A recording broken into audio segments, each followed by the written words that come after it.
Bonjour à tous, bienvenue sur Mathessa, ma chaîne de maths pour dédramatiser. Au programme aujourd'hui une leçon d'exercice pour les élèves de seconde, exercice autour de coordonnées de vecteurs.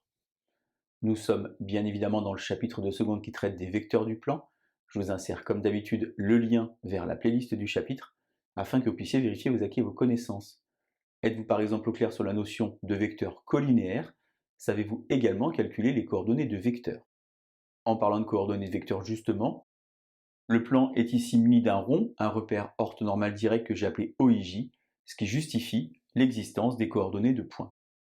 J'ai donc préparé pour vous au tableau 4 exercices. Si par exemple vous avez une évaluation sur les vecteurs, eh bien je vous propose de mettre la vidéo en pause, tentez de faire ces 4 exercices préparés pour vous, et on se retrouve bien évidemment juste après pour la correction. Allez, un brouillon, un crayon, et c'est parti. Alors premier exercice, donc on a la donnée de 3 points, A, B, C. Il est inutile ici de placer les points dans un repère, c'est pas ce qu'on vous demande. On vous demande de déterminer les coordonnées d'un point qui s'appelle M, qui a donc pour coordonnées x, y, et qui vérifie la relation vectorielle AM égale AB plus AC. On va donc déjà commencer par calculer AB, donc extrémité moins origine. Si vous avez oublié comment est-ce qu'il faut faire, voici le lien vers la vidéo pour vous entraîner. On va donc faire ici, en écrivant les points comme il faut en colonne dans la marge, 3 moins 2, ça fait 1, moins 4 moins 1, ça fait moins 5. De la même manière pour AC, 2 moins 2, ça fait 0, et 0 moins 1, ça fait moins 1. Pour calculer AM, j'ai donc x moins 2 et y moins 1. Alors le vecteur ici et le vecteur issu de la somme de ces deux vecteurs ici doivent être égaux. On va donc pouvoir identifier leurs coordonnées, c'est-à-dire x moins 2 et y moins 1 doivent être égales donc à la somme des coordonnées ici de AB et de AC. On va donc ajouter 1 plus 0, ça fait 1, et moins 5 moins 1, ça fait moins 6.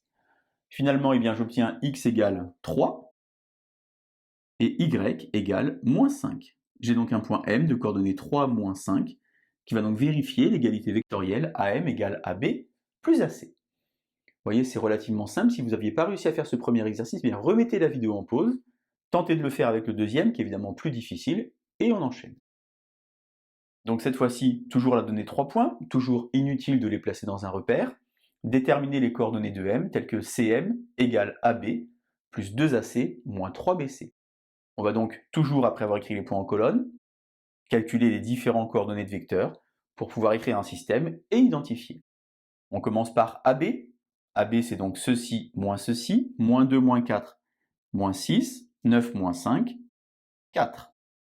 AC, ceci, moins 3, moins 4, moins 7, 1, moins 5, moins 4. BC, moins 3, moins 2, moins 1, 1 moins 9, moins 8. Moi, dans mon égalité vectorielle, j'ai 2 AC. Il est donc judicieux de calculer ici maintenant 2 AC en doublant les coordonnées du vecteur AC, moins 14, moins 8. De la même manière, j'ai moins 3BC. Plutôt que de faire uniquement 3BC et après faire une soustraction, eh bien faites directement moins 3BC, ce sera plus simple. Attention, moins 1 fois moins 3, ça fait donc plus 3, et moins 3 fois moins 8, ça fait donc 24. Enfin, je dois faire CM, coordonnées de M moins coordonnées de C, attention, il y a un petit moins, ça fait donc x plus 3, ici, et y moins 1. Alors au lieu d'écrire directement le système, moi je vous conseille d'abord de calculer les coordonnées du vecteur AB plus 2AC moins 3BC. Vous remarquez, c'est une erreur habituelle de chez certains élèves, il n'y a pas d'égal ici, il y a juste une parenthèse. Donc il faut ajouter AB avec 2AC avec moins 3BC. On doit faire donc moins 6 plus moins 14, ça fait donc moins 20 plus 3, moins 17. Je recommence, 4, moins 8, ça fait donc moins 4 plus 24, ça fait donc ici 20. Et donc je vais avoir x plus 3 égale moins 17, y moins 1 égale 20. Ainsi, x égale moins 20 et y égale 21. Moins 20, 21, n'oubliez pas de conclure ici en donnant les coordonnées du point M. Exercice numéro 3, maintenant un exercice sur la collinéarité, une notion très importante. Je vous insère le lien vers la vidéo qui traite de vecteurs collinaires si vous avez oublié comment est-ce qu'il faut faire. On a donc x, un nombre réel qu'on ne connaît pas, On donne un vecteur U de coordonnées x et 4 plus x, et un vecteur V de coordonnées 2, moins 1. Déterminer la valeur de x afin que U et V soient collinéaires. Traduction mathématique de la définition de deux vecteurs collinéaires. Eh bien, deux vecteurs sont collinéaires si et seulement si leur déterminant est nul.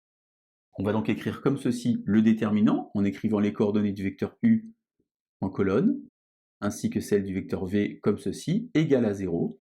Et maintenant, on va calculer le déterminant en faisant un produit en croix. Ça fait donc moins x moins 2 facteur de 4 plus x égale à 0. Ainsi, je vais donc avoir moins x, moins 2x, moins 3x égale donc ici 8. Et donc j'obtiens x égale moins 8 tiers. En remplaçant ici x par moins 8 tiers, eh bien les vecteurs u et v sont collinéaires. Exercice 4, enfin, on donne 4 points. Toujours inutile de les placer dans un repère. Quelle est la nature du quadrilatère? Attention piège, ABDC.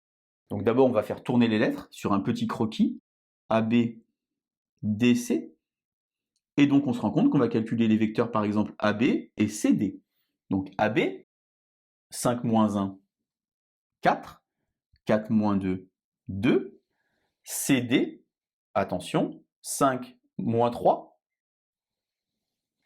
2. 6 moins 5, 1. Eh bien, je me rends compte finalement que les coordonnées ici sont proportionnelles, car AB égale 2CD. Si AB égale 2CD, eh bien ABDC n'est pas un parallélogramme, c'est un trapèze. Pourquoi est-ce un trapèze? Car il a deux côtés opposés parallèles. Voilà donc l'exercice autour de coordonnées de vecteurs. Si vous avez une évaluation, c'est maintenant le moment de vous entraîner. Bien sûr aussi de vous abonner à Mathessa. Je vous dis à bientôt. Bonne journée.